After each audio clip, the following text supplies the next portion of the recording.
नमस्कार साथियों, welcome to our channel. जैसा कि आप देख रहे हैं पिछले महीने काफ़ी एग्ज़ाम की वैकेंसीज़ आ गई हैं, नोटिफ़िकेशन आउट हो गए हैं।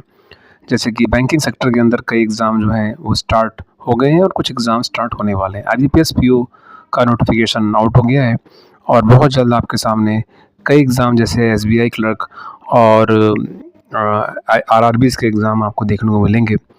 तो आज के सेशन में हम लोग डिस्कस करेंगे जो जनरल अवेयरनेस का सेगमेंट होता है, जहाँ पर फाइनेंशियल अवेयरनेस से क्वेश्चंस जुड़ते हैं और ख़ास तौर पे पीओ के अंदर, स्टेट बैंक पीओ के अंदर आरबीआई सर्कुलर एक इम्पोर्टेंट टॉपिक माना जाता है, जिसे कवर करना थोड़ा मुश्किल भी होता है क्योंकि जो आरबीआई सर्कुलर्स होते हैं, ये काफ़ी एक तो लेंदी होते हैं और उसमें ये क्लियर नहीं होता है कि इसमें क्या एग्ज़ाम में पूछेगा।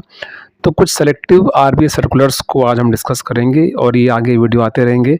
आज केवल एक सर्कुलर को डिस्कस किया जाएगा और इससे ही आगे कंटिन्यू इसको किया जाएगा। जो भी सर्कुलर इंपॉर्टेंट लगेंगे एग्ज़ाम के लिए, उनको डिस्कस किया जाएगा। क्लास की शुरुआत करने से पहले हम लोग एक बार एक मोटिवेशन कोट देख लेते हैं। आईएपीएस पीओ का एग्ज़ाम आ चुका है और सभी लोग तैयारी में लगे हैं। जिनका एग्ज़ाम नहीं है वो आने वाले एग्ज़ाम की तैयारी में ज़रूर लगें, अगर अभी तक कंटिन्यू नहीं किया है। तो एक बहुत ही देखिए फेमस कोटेशन है कि जब हम कोई भी परफेक्शन की तलाश करते हैं, परफेक्ट बनने का प्रयास करते हैं, तो उसमें बहुत अधिक समय निकल जाता है और वास्तव में एग्ज़ाम जो है किसी परफेक्शन की तलाश नहीं रखता है। Exam do not ask for the perfection, they ask for consistency. यहाँ पर मिरेकल होता है जब हम कोई काम लगातार करते हैं, कंसिस्टेंट के साथ करते हैं, तो कोई भी लक्ष्य जो हो, चाहे वो पढ़ाई का लक्ष्य हो, चाहे किसी कोई भी जीवन में लक्ष्य बनाया जाए, कंसिस्टेंसी से कई बार हम विक्ट्री हासिल कर लेते हैं। तो बैंक एग्ज़ामिनेशन और कितने जितने भी एग्ज़ामिनेशन हम देते हैं, उसके अंदर कंसिस्टेंसी की बहुत बड़ी रिक्वायरमेंट होती है। भले ही हम परफेक्ट ना बने, बट कंसिस्टेंसी से हम अपने टारगेट को ज़रूर अचीव कर लेते हैं। आइए बढ़ते हैं।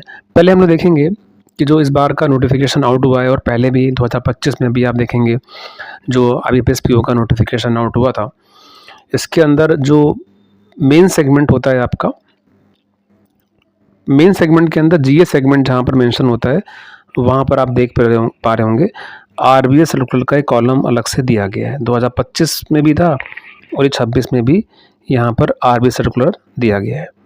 तो उन्हीं सर्कुलर्स को हम लोग देखेंगे जो एग्ज़ाम के लिए बड़े इंपॉर्टेंट है। तो आज का जो सर्कुलर है, जीए में देखिए 3 सेगमेंट्स को आपको पढ़ते रहना है, current affairs, static GK, banking and finance. तो तीनों सेगमेंट को मिलाकर एग्ज़ाम में क्वेश्चन पूछे जाते हैं। इससे पिछली वीडियो में देखा था हम लोगों ने आईबीपीएस पीओ का पूरा जनरल अवेयरनेस का सेगमेंट एनालिसिस किया था। पेपर में क्वेश्चन कहाँ-कहाँ से पूछे गए थे, किस सेगमेंट को आपको महत्व देना है, प्रायोरिटीज़ पे रखना है। और किसी ने अगर वीडियो नहीं देखा है, पिछले वीडियो को आप जाकर देख सकते हैं, वहाँ पर डिस्कस किया गया है कि प्रीवियस ईयर आईबीपीएस पीओ में किस सेगमेंट से कितने क्वेश्चन पूछे गए थे। आइए शुरुआत करते हैं। आरबीआई सर्कुलर जो कि 2026 से जुड़े हुए होंगे, बहुत पुराने सर्कुलर एग्ज़ाम में जनरली नहीं आते, तो 2026 के सर्कुलर डिस्कस करेंगे हम लोग। और सबसे पहले हम लोग 24 जून 2026 को एक सर्कुलर रिजर्व बैंक ने जारी किया था। आइए इसको तक समझते हैं और इस वीडियो के लास्ट में हम इसी सर्कुलर से एक क्वेश्चन पूछेंगे आपसे जो इम्पोर्टेंट होगा, तो अंत तक वीडियो को देखते रहें। देखिए इसका जो हेडिंग है सर्कुलर का आरबीआई का, वो कुछ ऐसे लिखा हुआ है, RBI issue amendment direction on review methodology for identification of NBFC UL and inclusion of government on NBFCs in NBFC UL and credit investment direct concentration norms government on NBFCs। ऐसा करके ये नोटिफिकेशन का RB circular का heading दिया हुआ है। कई बार ऐसा भी होता है कि जब हम सर्कुलर पढ़ते हैं तो तुरंत वो चीज़ हमें समझ में नहीं आती है, लेकिन एक बात यहाँ पर क्लियर है कि ये सर्कुलर जो है NBFCs के लिए दिया गया है। जी हाँ, NBFCs के लिए 2026 में बड़े चेंजेस किए गए हैं। रिजर्व बैंक ऑफ इंडिया ने काफ़ी कुछ चेंजेस यहाँ पर किए हैं और ये सर्कुलर 24 जून का है। इसका मतलब आने वाले एग्ज़ाम के लिए बेहद इंपॉर्टेंट है और ये केवल आईबीपीएस पीओ के लिए नहीं। आप देखिए स्टेट बैंक पीओ में भले ही सर्कुलर अलग से ना लिखा हो, लेकिन क्वेश्चन वहाँ से बनते ज़रूर हैं। तो ऐसे सभी एग्ज़ाम जहाँ पर फाइनेंशियल करंट अफेयर्स पूछा जाता है, वहाँ पर भी ये क्वेश्चन बेहद इंपॉर्टेंट होगा। तो आइए देखते हैं। देखिए इस समय क्या है, हमारे देश में बहुत सारी पॉपुलर एनबीएफसीज़ हैं, है ना। India bulls, Tata capital, LIC का जो अपना एनबीएफसीज़ सेगमेंट है, डीएचएफएल, रेलिगेयर, ऐसे तमाम एनबीएफसीज़ हमारे देश में कंपनियाँ हैं। इन एनबीएफसीज़ को कैसे कैटेगराइज किया जाता है। पहले मैं आपको बता दूं, एनबीएफसीज का सिंपल मतलब होता है नॉन बैंकिंग फाइनेंस कंपनी, और ये रिजर्व बैंक ऑफ इंडिया के अंडर में आती हैं। ऐसी कंपनियां जो बैंकिंग कैटेगरी में नहीं आती हैं बट फाइनेंशियल सेक्टर में डील करती हैं, ऐसी एनबीएफसीज कंपनी के लिए रिजर्व बैंक रूल बनाता रहा है। रिजर्व बैंक इनको क्लासिफाइड कैसे करता है, ये एक बहुत ही महत्वपूर्ण क्वेश्चन है। और इस बार रिजर्व बैंक ने कुछ ऐसे रूल बनाए हैं जिसमें कुछ एनबीएफसीज को कुछ शर्तों के साथ पंजीकरण कराने की या लाइसेंस लेने की आवश्यकता भी नहीं होगी। Is a big change in NBFC sector. एक बड़ा बदलाव किया गया है कि एनबीएफसीज के जो रिक्वायरमेंट्स होती हैं, जो लाइसेंसिंग पॉलिसी होती हैं, उनसे उनको राहत दी गई है। आइए देखते हैं पूरे सेगमेंट में क्या क्या चीज़ें हैं। पहले हम लोग देखेंगे एक न्यूज़पेपर की cutting. RBI introduced new NBFC classification framework, governor Malhotra. RBI governor Sanjay Malhotra ने भी इससे पहले एक स्टेटमेंट दिया था कि रिजर्व बैंक ऑफ इंडिया जल्द ही एनबीएफसीज के लिए एक पॉलिसी लेकर आ रही है जो इनके लिए बहुत ही महत्वपूर्ण होगी। और यहाँ पर करंट लेयर बेस्ड जो रेगुलेटरी स्ट्रक्चर बताया गया है, यानी जो एनबीएफसीज का क्लासिफिकेशन होता है वो लेयर बेस्ड सिस्टम पर बनाया गया है। ये लेयर बेस्ड सिस्टम क्या होता है, आइए इसको समझते हैं। देखिए, आरबीआई एनबीएफसी क्लासिफिकेशन जो फ्रेमवर्क है, ये उनके साइज़ के आधार पे, उनके एसेट साइज़ के हिसाब से, रिस्क के हिसाब से, बिजनेस एक्टिविटी के हिसाब से क्लासिफाइड किया जाता था।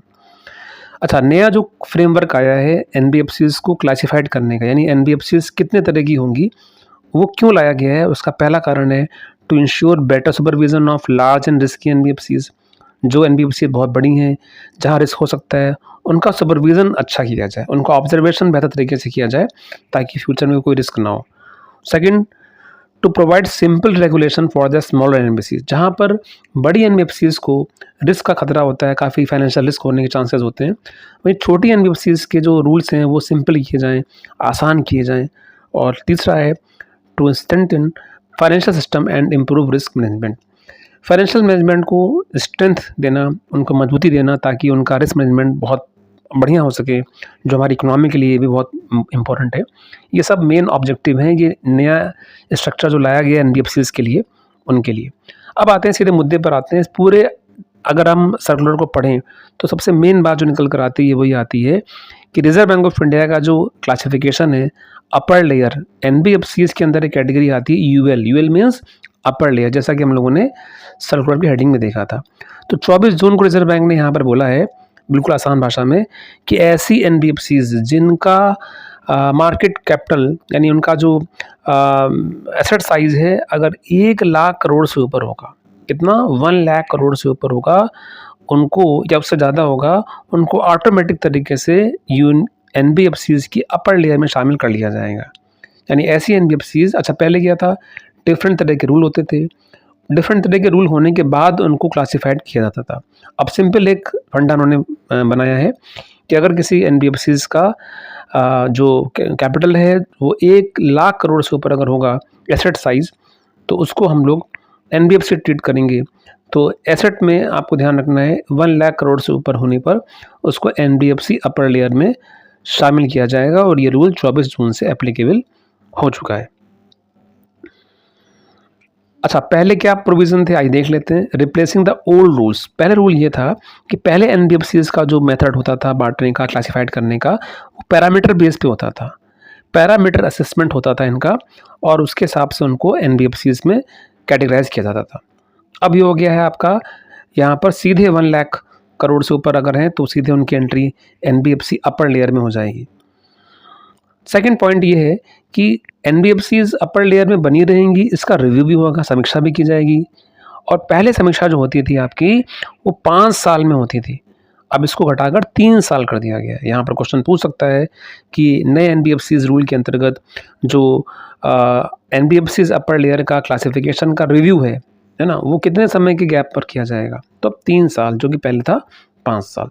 उसके बाद जो गवर्नमेंट ऑन्ड एनबीएफसीज होंगी उसके लिए भी यहाँ पर निर्देश दिया गया है कि अब उनको भी इस कैटेगरी में शामिल किया जाएगा। जो भी गवर्नमेंट ऑन्ड एनबीएफसीज होंगी वो भी अपर लेयर के अंदर आ पाएंगी, जो पहले नहीं आ सकती थी। प्रीवियस रूल ये भी था कि जो कंपनियां जो बेस लेयर सिस्टम पे आती थी उनको यहाँ पर स्टॉक एक्सचेंजेस के अंदर 3 साल के अंदर रजिस्ट्रेशन कराना पड़ता था। अब यहाँ पर इसकी रिक्वायरमेंट नहीं होगी कि उनको लिस्टिंग एग्जेप्शन यहाँ पर गवर्नमेंट ऑन्ड एनबीएफसीज के लिए, यानी जो कंपनियाँ गवर्नमेंट ऑन्ड हैं, जिनमें गवर्नमेंट के शेयर ज़्यादा हैं, उन कंपनियों को रजिस्टर्ड होने के 3 साल के अंदर जो है स्टॉक एक्सचेंज में लिस्ट होना पड़ता था। पहले का नियम ये था। अब रिजर्व बैंक क्या बोल रहा है, such entities यानी such government owned NBFCs will not be required to list on stock exchanges within a 3 year of notification।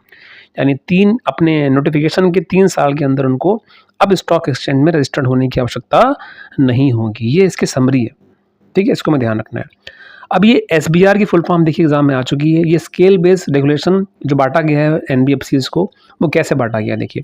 एक होता है बेस लेयर, है ना। बेस लेयर का मतलब होता है ऐसी NBFC कंपनियां जो बहुत इनिशियल स्टेज में हैं, वो छोटे स्तर की हैं, स्मॉलेस्ट हैं, बहुत छोटे स्तर पर काम करती हैं, उनको हम बेस लेयर में काउंट करेंगे। उसके बाद क्या है, मिडिल लेयर, वेरी इंपॉर्टेंट।